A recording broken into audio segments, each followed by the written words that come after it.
Hello दोस्तों, this is Manish Saini and you are watching Sankalp Academy. तो आज हम बात करने वाले हैं भारत के महान्यायवादी यानी अटॉर्नी जनरल ऑफ इंडिया के बारे में। बहुत छोटा सा और प्यारा टॉपिक है हमारा। ये एग्जाम के पॉइंट ऑफ व्यू से काफी महत्वपूर्ण है। अगर आप इस चैनल पे नए हैं तो प्लीज आप सब्सक्राइब कर सकते हैं, अपने दोस्तों के साथ शेयर कर सकते हैं। अगर आपको पसंद आए तो प्लीज लाइक करें।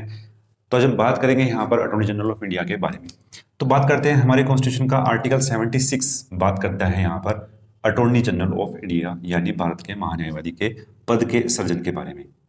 पद का सृजन किया गया है हमारे आर्टिकल 76 में। आर्टिकल 76 यहाँ पर बोलता है कि भारत का एक महान्यायवादी होगा। इसका जो मेन पर्पज है यहाँ पर, इसका जो यहाँ पर काम है वो यहाँ पर ये है कि जब कोई भी सरकार है, स्पेशली वो यहाँ पर सेंटर में, यह जो अधिकारी है वो यहाँ पर सेंटर का है। सेंटर की जो गवर्नमेंट है उसका जो मेन पर्पज है यहाँ पर वो है यहाँ पर कानून का निर्माण करना, यानी लॉ का निर्माण करना यहाँ पर कार्य है किसी भी गवर्नमेंट का। अब इस कानून के निर्माण के दौरान ऐसी कोई भी गलती यदि होती है तो वहां पर ये सलाह देने का कार्य करता है। तो ये सलाह देने का कार्य यहां पर करता है अटॉर्नी जनरल ऑफ इंडिया। क्योंकि क्या है, जितने भी हमारे गवर्नमेंट में मंत्री होते हैं वो विधि विशेषज्ञ नहीं होते हैं। वो यहाँ पर विधि विशेषज्ञ नहीं होते हैं, और कुछ तो आपको ऐसे दिखाई देंगे कि वो क्वालिफिकेशन भी यहाँ पर उनकी नहीं होती है कि वो लॉ को इम्प्लीमेंटेशन या उनके बारे में कुछ सलाह दे सके। तो स्पेशली यहाँ पर क्या है, तो जो अटॉर्नी जनरल ऑफ इंडिया है वो यहाँ पर काम करता है कानून के निर्माण में उसको सलाह देना गवर्नमेंट को, और स्पेशली जो है वो सेंटर का है यहाँ पर रखा गया है। तो यहाँ पर अगर हम बात करते हैं कानून का निर्माण के दौरान कोई ऐसा यदि पॉइंट किसी क्लोज में, किसी कानून में है जो यहाँ पर विधि सम्मत नहीं है, यानी विधि के अनुसार यहाँ पर नहीं है, तो इसका जो चैलेंज किया जाएगा वो यहाँ पर किया जाएगा सुप्रीम कोर्ट में। और सुप्रीम कोर्ट यहाँ पर इस जो पॉइंट है उसको यहाँ पर डिस्क्लोज कर देगा, यानी उसको यहाँ से समाप्त करने की बात करेगा। तो इस पूरे प्रोसेस से बचने के लिए यहाँ पर अटॉर्नी जनरल ऑफ इंडिया को यहाँ पर बनाया गया था। तो स्पेशली इसका यहाँ पर काम क्या है, सलाह देना, वो भी स्पेशली किसमें, विधि के निर्माण में, यानी कानून के निर्माण में यहाँ पर सलाह देना, कानूनी सलाह देने का कार्य यहाँ पर रखा गया है अटॉर्नी जनरल ऑफ इंडिया।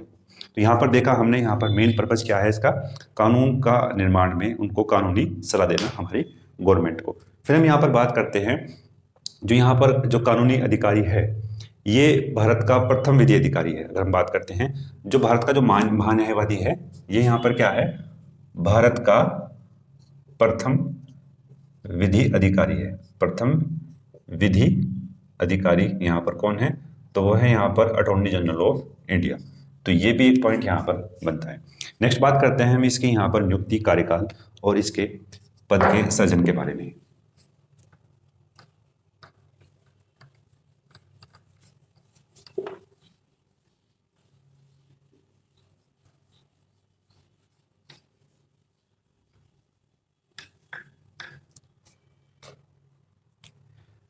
तो बात करते हैं इसकी यहाँ पर नियुक्ति के बारे में।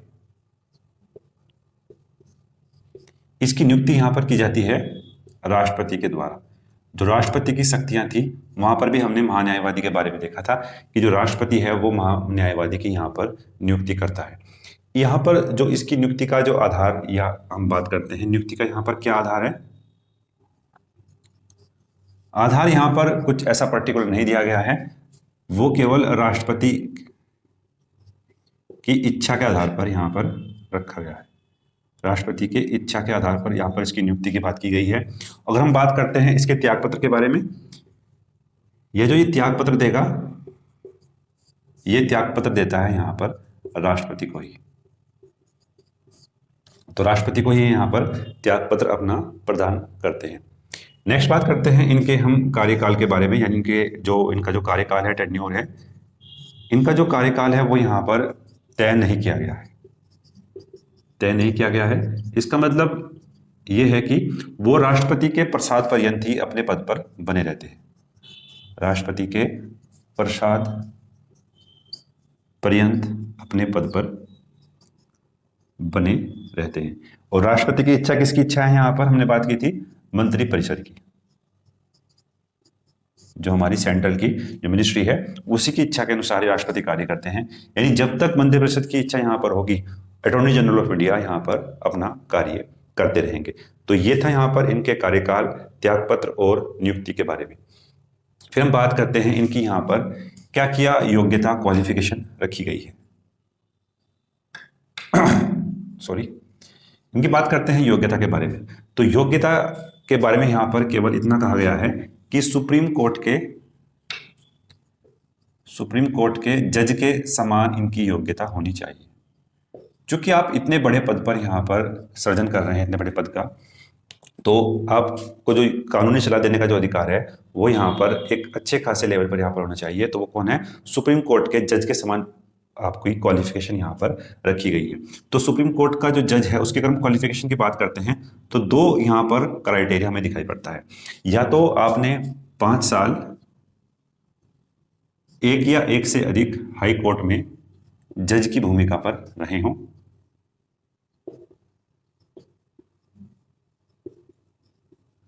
और दूसरी हम बात करते हैं यहाँ पर 10 साल तक यदि आप सुप्रीम कोर्ट में वकील के रूप में रहे। एक या एक से अधिक सुप्रीम कोर्ट में यदि आप वकील रहे हों और आपका जो कार्यकाल है वो 10 साल रहा हो, तो आप इस पद के लिए यहाँ पर एलिजिबल हैं। तो दो योग्यता हमने यहाँ पर देखी। एक तो सुप्रीम कोर्ट के जज के समान यहाँ पर योग्यता होनी चाहिए, और सुप्रीम कोर्ट की जो जज की योग्यता है वो क्या ऐसा है कि 5 साल तक आप एक या एक से अधिक सुप्रीम कोर्ट के जज के जो भूमिका आपने यहाँ पर निभाई हो। और दूसरी जो हमारे पास योग्यता है वो यहाँ पर क्या है कि 10 साल तक आप किसी भी सुप्रीम कोर्ट में, एक या एक से अधिक सुप्रीम कोर्ट में यहाँ पर वकील के रूप में रहे हो। तो ये दो योग्यता हमें यहाँ पर दिखाई पड़ती हैं अटॉर्नी जनरल ऑफ इंडिया या सुप्रीम कोर्ट के जज के बारे में। फिर जो हमारे पास यहाँ पर नेक्स्ट पॉइंट आता है वो आता है इसकी शक्ति यानी इसकी पावर के बारे में। कौन कौन सी शक्तियां यहाँ पर अटॉर्नी जनरल ऑफ इंडिया को दी गई हैं उसके बारे में बात करते हैं।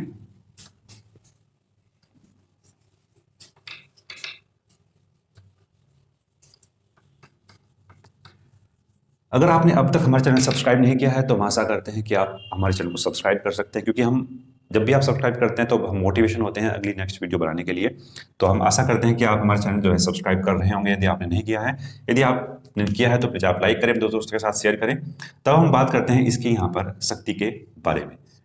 शक्ति यहाँ पर जो इसकी है वो यहाँ पर है कि जो भारत का महान्यायवादी होता है वो सरकार को सलाह देता है, सरकार को कानूनी सलाह देने का कार्य करता है। तो पहली इसकी योग्यता यहाँ पर क्या है कि वो सरकार को यहाँ पर सलाह देने का कार्य करता है। तो वो यहाँ पर कौन है? वो यहाँ पर महान्यायवादी है। दूसरी जो इसकी यहाँ पर पावर है वो यहाँ पर संबंधित है संसद से। संसद की बैठकों में इसको भाग लेने का अधिकार है, संसद की बैठकों में भाग लेता है, और किसी समिति का ये यहाँ पर मेंबर भी हो सकता है। संसद की किसी समिति का ये सदस्य हो सकता है, बैठक में भाग ले सकता है, और उस बैठक में यहाँ पर ये बोल भी सकता है। ठीक है, तो यहाँ पर है कि संसद की बैठक में भाग लेता है और वहाँ पर अपना व्याख्यान या कुछ उसके बारे में बोल भी सकता है। ये किसी समिति का यहाँ पर सदस्य भी हो सकता है। और तीसरा और चौथा जो हमारे पास यहाँ पर है वो यहाँ पर है कि चूंकि क्या है संसद का सदस्य नहीं है, संसद का सदस्य नहीं है, सो क्या है, इसलिए ये क्या है, वोटिंग राइट इसके पास नहीं है, वोटिंग राइट नहीं है। तो हमने देखा कि चूंकि सदस्य नहीं है तो इसलिए क्या है, वोटिंग राइट इसके पास नहीं है। केवल ये किस संसद की बैठक में भाग ले सकता है, उसमें बोल सकता है, इस समिति का सदस्य भी यहाँ पर हो सकता है। तो ये 4 हमने बात करी इसकी जो शक्तियां हैं उनके बारे में। अब यदि कोई मैटर यहाँ पर कोर्ट में चल रहा है, उसके व्याख्यान के दौरान कोर्ट में कोई मैटर है, तो ये गवर्नमेंट की तरफ से सरकार का ये यहाँ पर वकील भी होता है, सरकार का वकील भी यहाँ पर ये होता है। यानी जो गवर्नमेंट के जितने भी यहाँ पर मैटर की सुनवाई होती है हाई कोर्ट में या सुप्रीम कोर्ट में, तो ये उस वकील की भूमिका में यहाँ पर निभाता है, सरकार की भूमिका में। तो अगर आपको इसके एमसीक्यू यहाँ पर चाहिए तो आप प्लीज़ कमेंट बॉक्स में बता सकते हैं। इसके संबंधित एमसीक्यू को भी हम यहाँ पर डिस्कस कर लेंगे। अब तक जितने भी हमने यहाँ पर चैप्टर देखे थे अपने वीडियो में अपने प्लेलिस्ट में। यदि आप उनके एमसीक्यू चाहते हैं, एग्जाम के में आए हुए प्रश्न चाहते हैं, तो प्लीज आप कमेंट बॉक्स में बता सकते हैं, उसको हम यहाँ पर डिस्कस कर लेंगे। तो अब तक हमने देखा भारत के महान न्यायवादी के बारे में। आशा करते हैं आपको वीडियो हमारी पसंद आई होगी। अगर पसंद है तो लाइक करें, अपने दोस्तों के साथ शेयर करें। मिलते हैं नेक्स्ट वीडियो में। धन्यवाद। जय